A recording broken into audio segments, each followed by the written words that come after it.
হয়তো ভক্ত সমাগম কম, এখনো হয়তো 500 লোক ধরেই যাবে, সেটা এসে যায়নি কিছু। ভক্ত প্যান্ডেল ভর্তি না হলেও যায় আসে না। যে কজন থাকবেন তাদের আন্তরিকতাটা যদি কীর্তনের দিকে থাকে, সেইখানেই কিন্তু মহাপ্রভুর চরণ বাড়ানো থাকবে। আরে বাবা, লক্ষ মানুষের কাছে কীর্তন হতে পারে, আবার একটা মানুষের কাছেও কীর্তন হতে পারে। কীর্তন গাওয়া আর কীর্তন শোনা, এর মাঝখানে যদি দেওয়া নেওয়ার মধ্যে যদি শুদ্ধতা থাকে, সেখানে 1000 ভক্তের দরকার নেই, একজন হলেও কীর্তন হয়ে যায়। তা আপনারা এসেছেন, আপনারা ভাগ্যবান। আর আমি আপনাদের কাছে দাঁড়িয়ে কীর্তন গাইবার অধিকারী হয়েছি, আপনাদের চরণের সান্নিধ্য পেয়েছি, আমিও ভাগ্যবান। তাই আজকে সকলে মিলে একটা গান দিয়ে কীর্তন শুরু করব। আর খুব ধীর গতিতে, মানে লাভঝাপ করে আমি কিন্তু কীর্তন গাইব না। কীর্তনের বিভিন্ন স্তর আছে, একটুখানি আপনারা এগুলো অনেক বোঝেন, আপনারা দক্ষিণ 24 পরগনা জেলার মানুষ। কীর্তনের টেস্ট, কীর্তনের স্বাদ, আমি বলবো বাংলার মধ্যে যতগুলো জেলা রয়েছে সব থেকে দক্ষিণ 24 পরগনা জেলা অন্তত অনেকটা এগিয়ে রয়েছে, অন্তত 1 ইঞ্চি হলেও এগিয়ে আছে। আপনারা সেটা অন্তত পারেন, শুধু অনুভূতিটাকে বাড়াতে হবে, জাগাতে হবে। শোনেন, আজকের কীর্তন গানের যে ভাব, যে ভঙ্গি, যে গানের সুর, যে তাল, যে ছন্দ হবে, সেখানে ওই রাজসিক তামসিক কোন সুর হবে না, কেবলমাত্র সাত্বিক সুর নিয়ে কীর্তন হবে। মাগো, যে গান শুনতে গেলে দেহ স্থির হয়ে যায়, গান তো অনেক ধরনের আছে। কিছু কিছু গান শুনলে পরে দেখবেন চ্যাংড়ারা লাফালাফি শুরু করে, ইয়াং ছেলেদের কোমরে ড্যান্স হয় যে গানে, সে গান একটা অন্য রসের গান।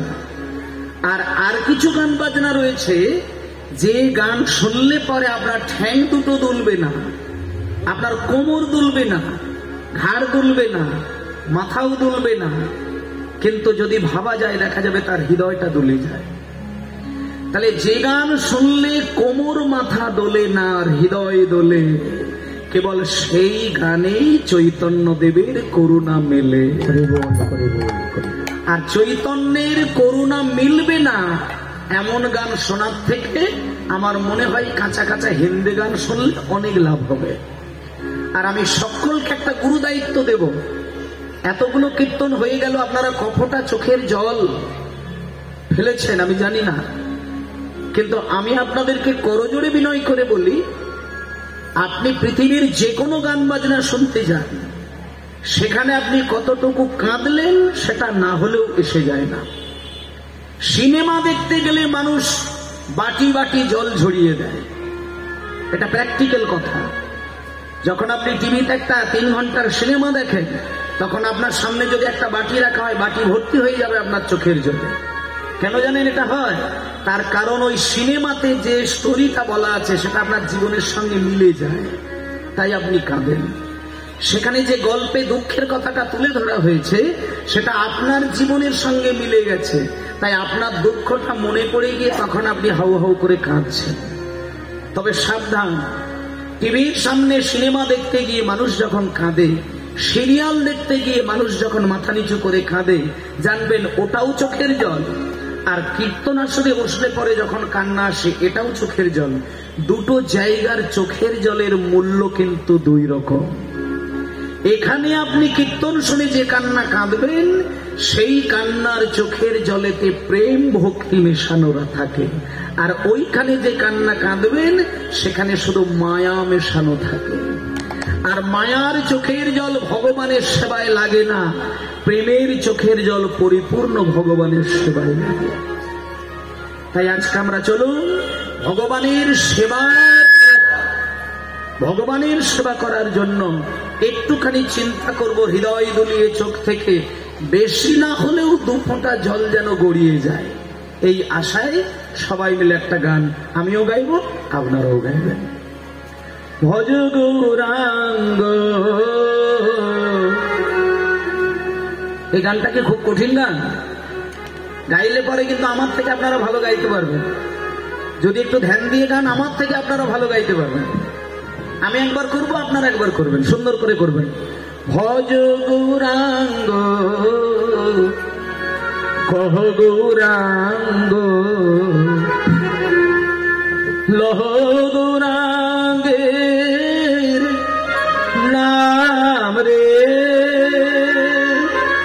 বলুন একবার দেখি। ঠিক আছে, ঠিক আছে। ভজ গৌরাঙ্গ গৌরাঙ্গ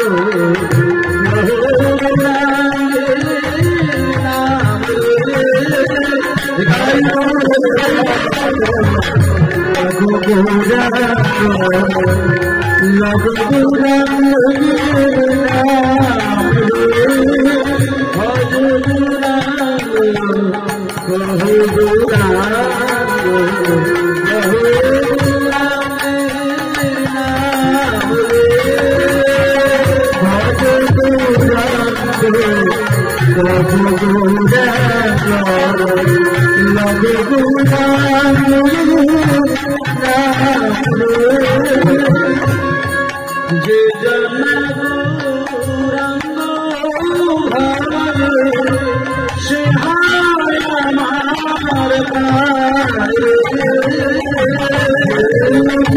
গৌরাঙ্গ ভাবে সে হায় আমার প্রাণে, জনা গৌরাঙ্গ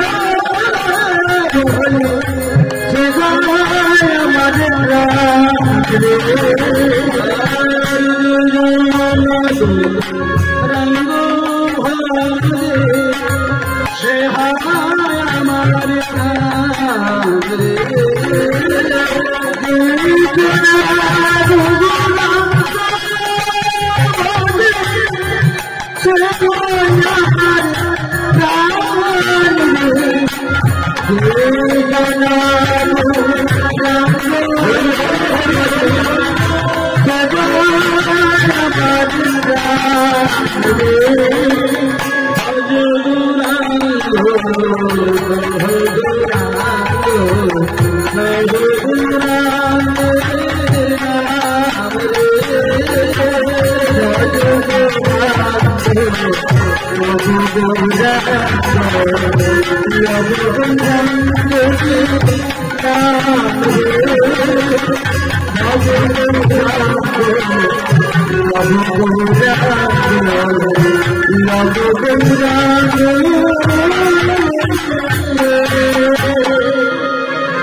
श्री गुरु निताय गौर प्रमानंदे हरि बोल हरि बोल हरि बोल हरि बोल।